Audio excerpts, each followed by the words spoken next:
अस्सलाम वीवर्स, मैं हूं रिमशा। आप देख रहे हैं मेरा यूट्यूब चैनल फूड पॉइंट। तो यहाँ पे आज मैं आपको बताऊंगी कि मोटे गोश्त की हमने बनाई जो है वो कैसे करनी है। यहाँ पे जो है हमने 2 kg यहाँ पे लिया हुआ है गोश्त। मैं इसकी बनाई का तरीका बताऊंगी। पानी खुश्क हो चुका है, गोश्त जो है अच्छी तरीके से गल चुका है, पानी खुश्क हो चुका है। इसमें हम कुकिंग ऑयल डालेंगे। हमने कुकिंग ऑयल जो है वो डालना है 2 चम्मच के करीब।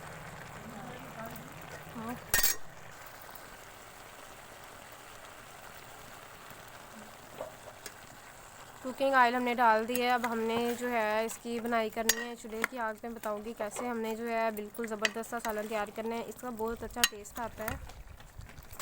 गोश्त ने भी छोड़ना शुरू कर दिया, चेक कर सकते हैं। अब यहाँ पे इसमें टेस्ट के लिए मैंने कुछ धनिया और जीरा का पाउडर डालना है। 2 चम्मच मैंने ये डाले हैं।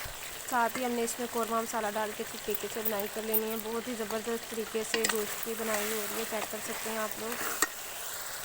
तो देखिए गोश्त की बनाई बहुत ही अच्छे तरीके से हो चुकी है। बिल्कुल हमें यही टेस्टेस डाल के गोश्त की बनाई जो है वो कर लेनी है। बहुत ही ज़बरदस्त तरीके से गोश्त की बनाई हो चुकी है, चेक कर सकते हैं आप लोग। तो माशाल्लाह माशाल्लाह गर्मा गर्म गोश्त हमारे पास तैयार है। बिल्कुल सेम हमने इसी तरीके से जो है इसकी ग्रेवी सी बना लेनी है। बहुत ही ज़बरदस्त शानदार तरीका है ये सालन बनाने का, सालन की बनाई का। बहुत ही ज़बरदस्त तरीके से इसकी बनाई हुई। अगर आपको मेरी वीडियो अच्छी लगी हो तो आपने मेरे चैनल को लाइक और सब्सक्राइब जरूर कर देना है। देखते हैं मेरा यूट्यूब चैनल फूड पॉइंट। अल्लाह हाफिज़।